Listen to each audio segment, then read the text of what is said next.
que le bon Dieu vous protège, vous donne la santé de la joie. Aujourd'hui, je vais vous raconter l'histoire de Rabbi Akiva et sa femme. Très belle histoire. Une fois, il y avait un monsieur qui s'appelle Kalba Shavua. Pourquoi il s'appelait Kalba Shavua? Parce que celui qui l'avait fait, il rentrait chez lui, il sortait rassasié. Comme un chien, que celui qui rentrait, lorsque le chien est rentré chez lui, il était rassasié. Avec les os, tellement, ils avaient tellement le manger qui restait chez Kalba Shavua, jusqu'à ce qu'on a dit sur lui, celui qui rentre chez lui, il sort rassasié. Si le chien il est rassasié, alors l'invité aussi il est rassasié. Il avait une fille, très belle, gentille, tzadékette. Elle s'appelle Rachel. Et son père, il a tout fait pour la marier. Il n'a pas réussi. Elle voulait de personne. Pourquoi? Elle a mis ses yeux sur le berger. Le berger qui travaillait chez son père. Il s'appelait Akiba. Et ce Akiba, là, il avait 40 ans. Il était zéro dans la Torah. Zéro dans la Torah. Il ne connaissait rien du tout. Et il dit à son père, moi, je veux ce garçon-là. Il lui dit, mais il est vieux, il a 40 ans. En plus, il est ignorant. C'est un sleh. Il ne connaît rien du tout. Elle lui a dit, il n'y a que lui. Bon, il lui a dit, écoute-moi, si tu me parles encore de lui, je te jette de la maison. Et un jour, Kalba Shavua, lorsqu'il a vu que sa fille, elle tenait toujours à ce monsieur-là, alors il a décidé de la renvoyer de la maison. Elle ne savait pas où aller, elle est partie chez Rabbi Akiva. Elle a dit à Rabbi Akiva, voilà, mon père m'a jeté de la maison à cause de toi. Rabbi Akiva était choqué, c'est un berger. Il lui a dit, pourquoi il t'a jeté à cause de toi? Parce qu'il voulait que je me marie avec des riches, mais moi je veux me marier qu'avec toi. Rabbi Akiva lui dit, avec moi je suis un pauvre, je suis un berger, je suis rien du tout. Il lui dit, eh ben voilà, il n'y a que toi. Bon, Rabbi Akiva, qu'est-ce qu'il fait? Ils sont partis chez un rabbin, et les deux se sont mariés. Le rabbin les a mariés. Mes amis, bien sûr, ils étaient pauvres, ils n'avaient rien. Ils n'avaient rien de quoi manger. Et elle a vécu avec souffrance avec Rabbi Akiva. Une fois, Rachel a dit à Rabbi Akiva, j'ai fait un grand sacrifice pour que je me marie avec toi. J'ai laissé la richesse. J'ai tout laissé pour toi. Je te demande une chose. Va étudier la Torah. Je sais que tu as des capacités. Alors, nos sages, ils posent une question. C'était quoi les capacités qu'elle a vues, Rachel, sur Rabbi Akiva? Il dit, Rabbi Odé Youssef, il explique, il avait la qualité de la tzniut, jamais été coléreux, il était gentil, jamais été jaloux de personne.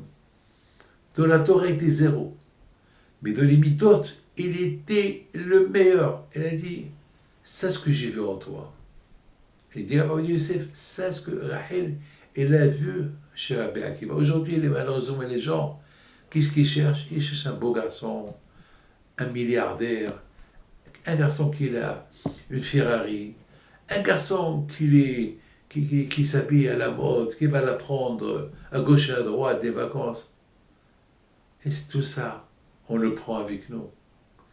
Rachel, elle a choisi quelqu'un honnête, bien, sanoa. Eh bien, mes amis, Rabbi Akiva est parti étudier la Torah. Et sa femme, il lui a dit, je ne veux pas te voir jusqu'à ce que tu deviens Tamil Hacham. Tant que tu n'es pas rabbin, ne viens pas me voir. Entre-temps, elle avait 1 ou 2 enfants. Avant que Rabbi Akiva est parti à la yeshiva. 12 ans, il n'a pas vu sa femme. Après 12 ans, il est retourné. Il est retourné avec des milliers d'élèves. Entre-temps, le père de Rachel, Kalba Shavua, il a entendu que sa fille Elle vit seule avec des enfants. Il ne sait même pas où est son mari. Elle vit dans la misère, dans la pauvreté. Il a eu peur. Il a commencé à languir sa fille. Il voulait voir sa fille. Mais il a juré qu'il ne lui donne rien du tout. Alors, étant donné qu'il a entendu qu'il y a un grand rabbin qui est venu en ville, alors il est parti pour que ce rabbin-là, il lui annule le serment qu'il a fait. Il ne savait pas qu'il avait affaire avec un Rabbi Akiva qui était sans ordre. Rabbi Akiva, il l'a reconnu. Il lui dit qu'il se voulait. Il lui a dit, ma fille, il y a 12 ans, ou il y a 15 ans, ou 14 ans, elle s'est mariée avec un pauvre monsieur, un berger, qui était zéro dans la Torah, un pauvre, il était ignorant. Alors, je lui dis, si elle le marie, je jure que je n'ai rien du tout. Elle m'a même pas écouté, s'est mariée avec lui. Et depuis 13 ans, 14 ans, j'ai pas de nouvelles de ma fille. Je sais qu'elle est aux alentours, mais j'ai juré que je ne donne rien du tout. Est-ce que tu peux, monsieur le rabbin, m'annuler ce que j'ai fait? Je dis oui, il n'y a pas de problème. Je te pose une question. Ici, c'est ton beau-fils, il est comme moi. Tu aurais accepté